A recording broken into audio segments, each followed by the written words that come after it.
ഇവരൊക്കെ കുളിപ്പിച്ച് കിട്ടാനുള്ളൊരു തന്ത്രപ്പാട് ചില്ലറ എന്നല്ല.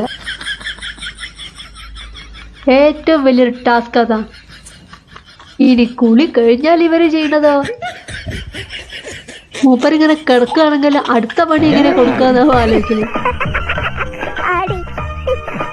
ഉണ്ണിക്കൈ വളരെ വളരെ ചെറുതാ, ഉണ്ണിക്കാൽ വളരെ വളരെ ചെറുതാ. ആള് ചെറുതാണെങ്കിലും body അറിഞ്ഞോളില്ല.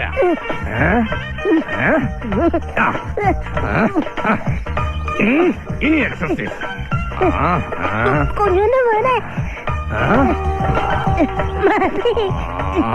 Washing the body of the soap.